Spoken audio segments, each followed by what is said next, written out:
it's Miss Redican here. We're going to be studying redox reactions, which are a combination of reduction and oxidation.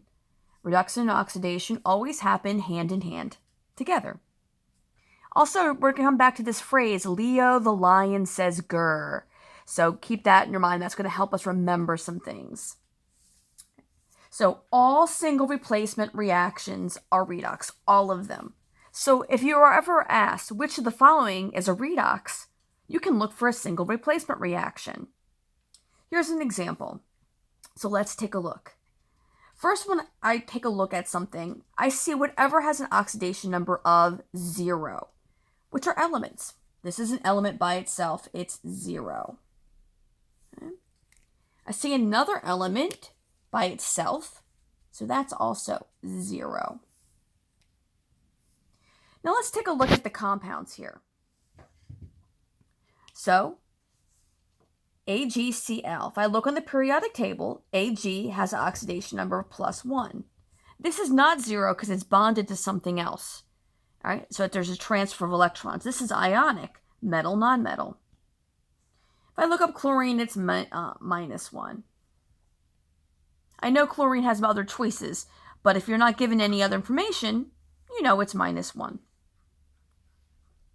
Let's go over to the other side.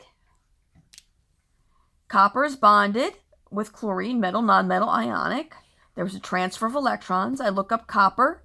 Copper has two choices, +1 or +2. So I'm going to come back to that. Chlorine we know is -1. Well, since there's one of these, 1 minus 1, to balance out, this must be +1. There's only one of them. So let's zoom back out to the whole thing and take a look at what happened. Copper went from 0 up to +1. It went up. It became more positive. It lost electrons and became oxidized. So this was oxidized. When something's oxidized, their oxidation number goes up because it lost electrons, it lost negativity. So it becomes more positive. Let's look at silver. Silver went from +1 down to 0. This was reduced. Gaining electrons, you get reduced. So this silver ion was reduced. Copper was oxidized and went up. Silver went down from +1 down to 0. When you're gaining electrons, you're gaining negativity. Notice chlorine, nothing happened to that. Chlorine, the chlorine ion is called a spectator ion because it's not really involved. It's just watching. Right? So it wasn't reduced or oxidized. It was just watching and hanging out. Okay, so that's one look. Seems like a lot, but you're going to have a week or two to practice this. Okay, so all single replacement reactions are redox. All combustion reactions are redox too. Okay?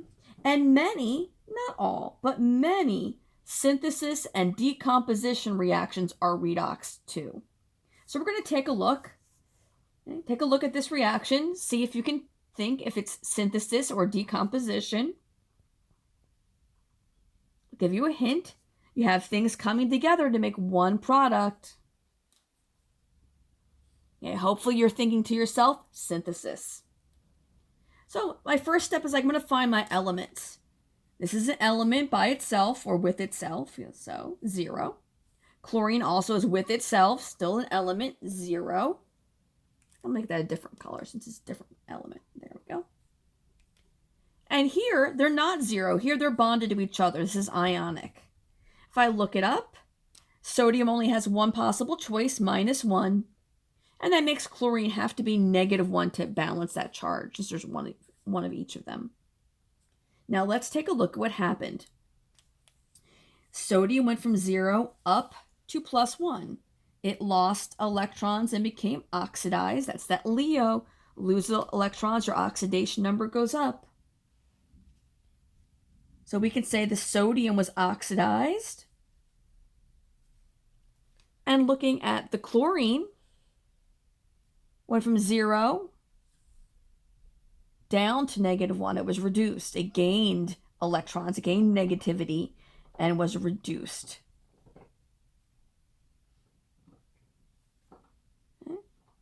In this case, we have no spectator ion. One thing was oxidized and one thing was reduced. Notice they always go hand in hand. Okay, hopefully that helps. That's all.